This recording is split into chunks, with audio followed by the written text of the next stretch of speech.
जोहार गे सनाम यूट्यूब ले बिहा में को इंगे अने मर्डी और तंदरा पियन अब दिसम कथा यूट्यूब चैनल गाते को सारी कथा दा हसो गया सारी कथा दा हसो गया गाते को अब संताल समाचार नेलो कना नितो अडी आर्ट फोकस बन एम कावदा फुटबॉल रे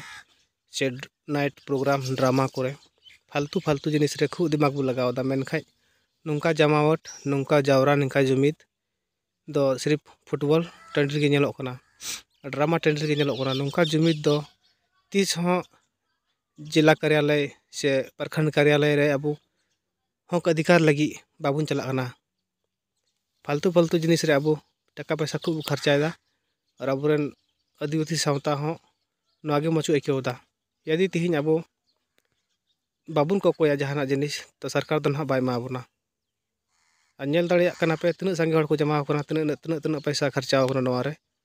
ने दो के बर्बादी कना अबू संताल समाज रे बर्बादी की और मौज मौज कमी अब आदिवासी संताल हड़ बाको जमा जैसे कि अब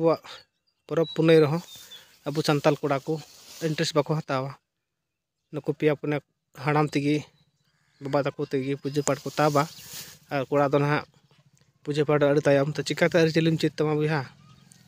चिकाते आम अरिचलिम बंचावा तेहिन आम गे बाम छुटवा पूजा पाठ रे अब बंगा बुरु रे तो आम हजु कान दिन रे चिकाम बंगा बुरुआ तो अबू अड़ी दुख रे और अड़ी जला रे बुझुर अना मिद दिनो ओना दो ना अको हेबाय बंचा दाड़ी अबुना नुकु मा अको जीवन मा अको गुजराव का को और नुकु पूजा पाठ रे मेना को और नहा जुगन कोड़ा को नोरा इंटरेस्ट को अतांगदा एटा एटा रे इंटरेस्ट को हतावदा न दो सरी कथा कना तो ओना तኝ मेना सरी कथा दा हसु गे मन खाय सरी या तो सरी गी ताहना तो अबू करन कोड़ा हना नको तो बाको सेणायदा अड़ी टोला रे नेलो कना गई डांगरा जगह सेरिंग को बांग को सेणा दाड़े कना तो हजु कान जुग रे ना ऐसे तक काम चला आइको कना मोबाइल तक हाँ सेरिंग चालू करते डांगरा जगह को हुआ अड़ी दुख गे बुझे कना नोआ को जिनिस चेका बंचा अब नोआ को चिंता रे अब विषय कना चिंता तो इन चिंता कना मेन खाय आरो अतु टोला रे कोड़ा हा चिंता अतबे नहीं संगा साथीम चिदा अदो इन कथा जल का पे कदा बुहा को कमेंट करते लेइन पे नोआ दो आले अतु रना कथा खान गया और आले तुरे वीडियो को कान गया तो नोआ को कथा